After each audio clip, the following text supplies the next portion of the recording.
Novo Testamento da Bíblia do século XVIII. Agora você vai saber o que Jesus e os apóstolos disseram, traduzido diretamente da Vulgata de São Jerônimo para o português no século XVIII. Estamos trazendo para você essa preciosidade com todos os livros reunidos num volume único.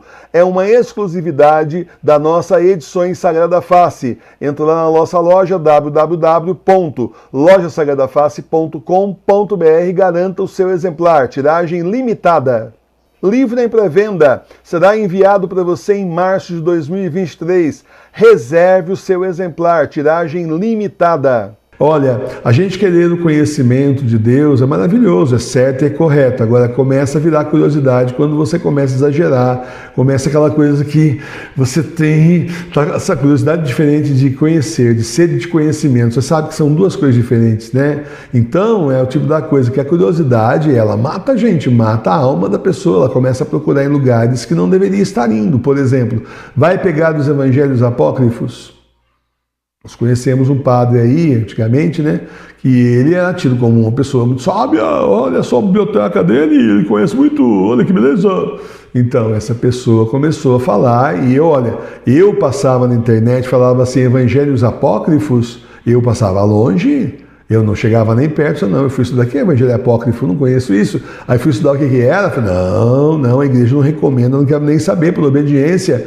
Esse indivíduo começou a falar tanto, fazer cartaz, que ele tinha comprado o livro dos evangelhos apócrifos e com um cartaz, fez uma propaganda, né? Dá vontade de perguntar se está ganhando quanto, né? Uma propaganda que lá atrás, faz anos isso aí, mas era o padre falando, né? Aí eu acabei, então, quando apareceu de novo a propaganda, deixa eu dar uma olhadinha, então, né? Vai dar uma olhadinha, né? Sorte que eu fui dar uma olhadinha no evangelho apócrifo que é da infância de Jesus. E logo de cara eu já vi tanto absurdo que o anjo da guarda já tocou alerta vermelho, né? Tá errado o que você está fazendo aí. Eu fechei e falei, não, de forma nenhuma. De forma nenhuma, isso é completamente fantasioso, completamente errado. Aí o pessoal já fica, né? Isso a igreja está escondendo o verdadeiro Jesus de você. Eles não querem que você saiba. Não, a igreja não mostra. Eles pegaram só os evangelhos convenientes. Não, eles pegaram os verdadeiros. Agora, esses apócrifos, para saber quem foi que realmente escreveu, é uma coisa absurda atrás da outra. Por exemplo, o evangelho de Jesus, da infância de Jesus, o menino lá cai do muro, morre. Aí começam a acusar que foi o menino Jesus que empurrou o menino do muro e ele se defende, diz que não, foi você. Ele faz o menino ressuscitar, fala para eles quem foi, o que aconteceu com você. Não, eu caí do muro, então tá, pode morrer. Morreu de novo. Desde quando Jesus faz isso? Né? Agora, presta atenção numa coisa mais importante do que isso. Olha, se o menino Jesus fizesse um milagre desse, porque nesse tal evangelho apócrifo foi cheio de milagre. Se ele fizesse um milagre desse, ia chover a Galileia inteira, mas Jerusalém, ia chover todo mundo lá em cima dele. Ia virar lugar de romaria e peregrinação. Gente... Temos aqui, olha só, esse aqui com certeza é um grande profeta, é uma criança, a gente já faz milagre, imagina quando for adulto. E ia chover de gente lá, por isso Jesus começou a fazer milagres. Quando adulto já chovia de gente atrás dele, milhares de pessoas acompanhavam ele para o deserto. Nos lugares escampados, nem comer nem beber, eles iam para ouvir Jesus e procurar cura. Imagina então quando era criança ali, nossa, Galileia ia virar um lugar de peregrinação, romaria. Só ônibus chegando. Mentira, que naquela época não tinha ônibus, né? Mas só para você entender o absurdo. Então é óbvio, mas é muito óbvio que isso não aconteceu. Então você vai pegar um negócio fantasioso. Não sabe nem quem foi que escreveu o negócio. A igreja não aprovou. Agora, peraí. A igreja não aprovou lá atrás. Nós estamos falando lá do século IV, século III, século IV, o Jerônimo. Não estamos falando de agora.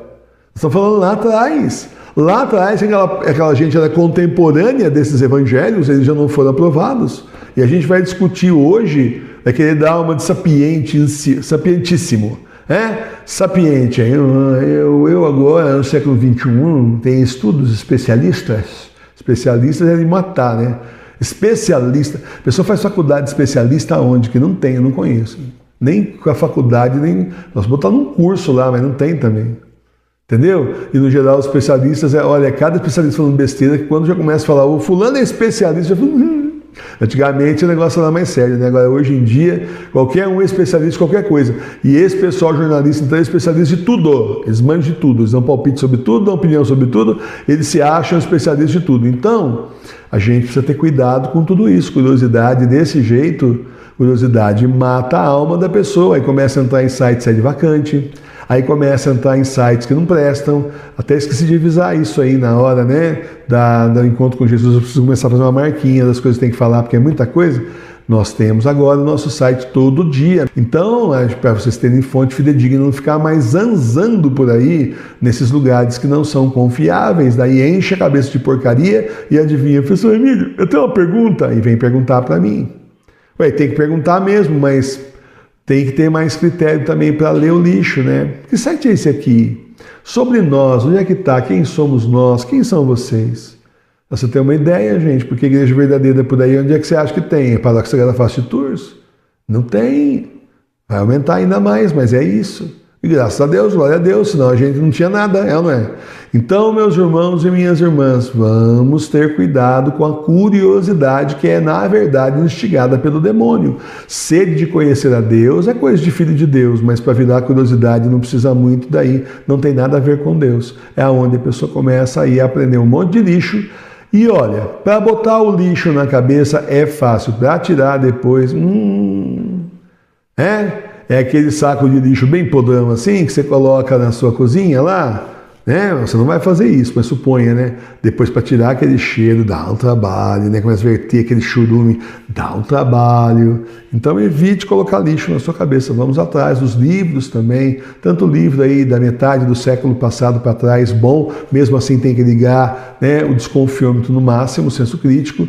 Aí você vai procurando, vai sabendo em fontes mais fidedignas, gente, para a gente não cair nas armadilhas do maligno, que também não está aí de hoje, faz tempo que ele está aí, e a gente não pode sucumbir aí à armadilha do laço da curiosidade. Diz que a curiosidade matou o gato, né? E mata a alma também.